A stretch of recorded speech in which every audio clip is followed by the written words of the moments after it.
This movie is just so beautiful. The music is amazing. Yes. The costumes are stunning. The sets and locations. You know, for you getting the opportunity to play this role, what was the first hook? I imagine there's many. Was there one, though, that stood out? Viola Davis. Viola Davis. I got an email from Viola speaking about the movie and inviting me to come down and potentially join. I got a letter from Gina that expressed about what they want to do with the film and what my involvement would mean to the project. And I was like, yes. Like, I would have come down if it was a smaller role. This is one of those movies that was like, you know, this has got nothing to do with a career move. It's got nothing to do with what's best or exposure, none of that. It's actually got everything to do with being a part of something that I feel is quite historical and something that is memorable. I love the fact that so many characters are so powerful, they're so strong in this. So when you're coming in to play the king, and he's a little thorny and he's so interesting, did you have a reference point for how you wanted to play him? Was there something you were thinking about? Yeah, for sure. There was several different elements that we discussed. Obviously, the king being based on a real king in history. There were some factual elements that we explore through the film. Then it was about a discussion between myself and Gina, and we had quite in-depth discussion about how his dynamic would be with Nanisca and how his dynamic would be with the other women, his wife, and the various other dynamics he has in that kingdom. And so we played with it.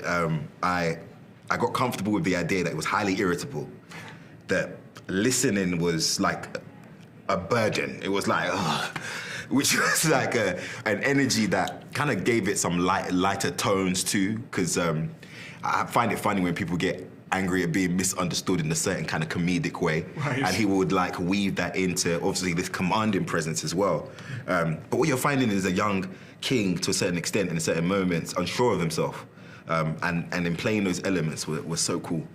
Well, I love the relationship with Nanisca, and Viola Davis brings so much to this role.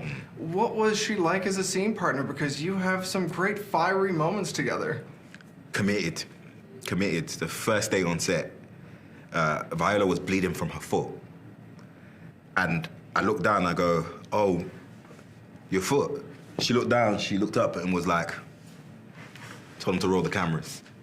It was like the Django Leonardo DiCaprio story. It was like, let's continue and get it done. It was that devotion that for me showed the levels we were dealing with here. I mean, the girls were speaking about it earlier, that they were cold, they were out in the water, and then they had to get themselves wet for the scene. And they were using their fingers to pat themselves down. And Viola came, just got a bucket, and just went through the bucket. It's like your lead, you want your lead to have that energy, because that energy then dictates how we move, and she done just that.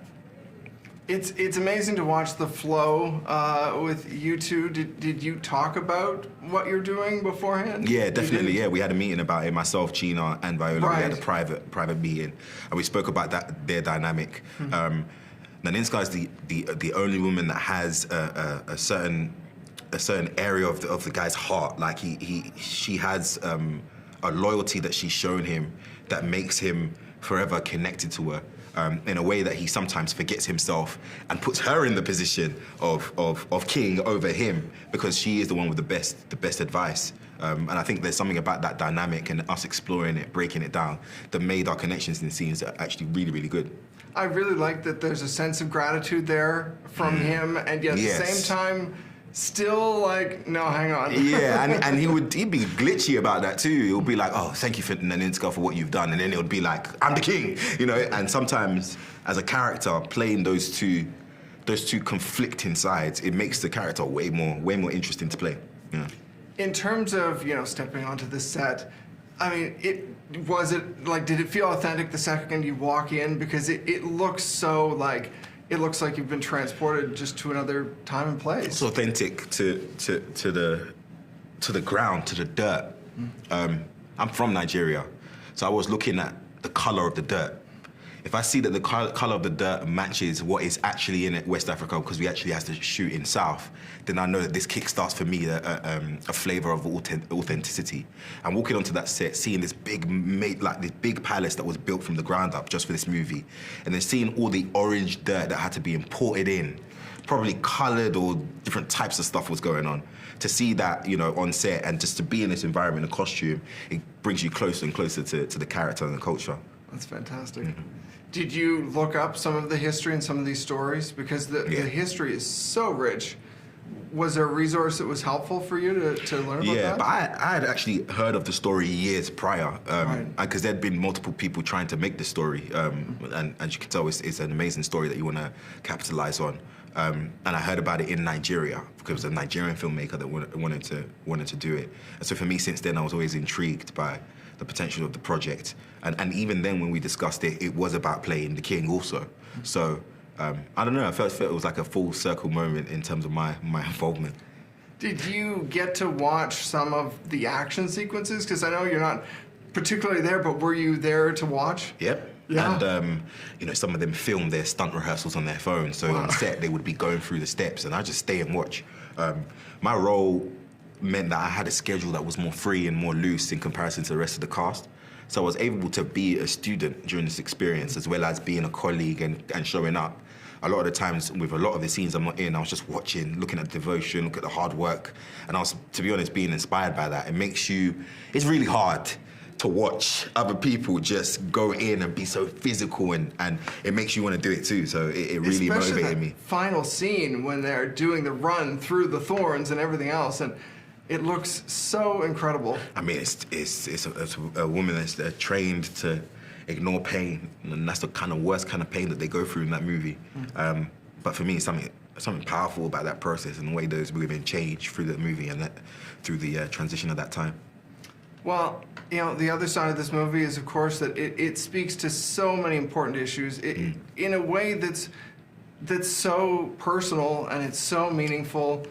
You know, in terms of bringing a film like this to TIFF, or, you know, just in general to the world, but I do think TIFF is a great place to start conversations. Great platform, yeah, definitely. Now, what does that mean to you?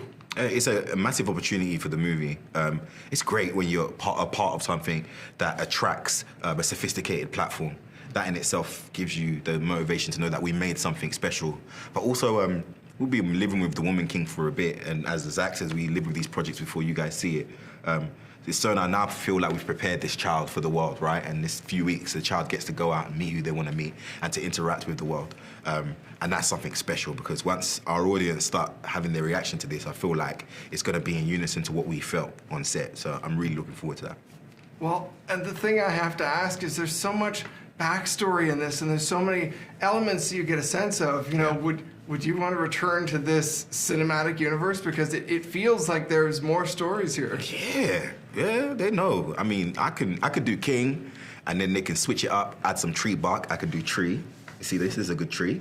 I can do whatever. It just, you know, it just depends on Gina. Whether Gina, I mean, she's so successful right now. People want her to do an old guard sequel. They want her to do so much. I'm like, you know, it's up to them. But I definitely love to even star in a different project, but that's in the same vein or comes from the same side of the world. I would love that. Cool. Yeah. Well, the last thing I'm going to ask you is, I know you can't comment. There's rumors swirling right now about what could be coming for you. You know, maybe they're true or not, but what I want to know is, do you have a dream project, something that you've always aspired to that hasn't happened yet, that you could talk about, that you'd love to do? I got a dream project. It's happened, but it will come with an announcement. You know how I do, you lot. I don't do all the speculation, and I will let you lot know for sure. Yeah, but I do have something. I call it a golden bullet. It's my special one. It's my special one. Well, I can't wait to hear about it. Thank you very much. Thank you, mate.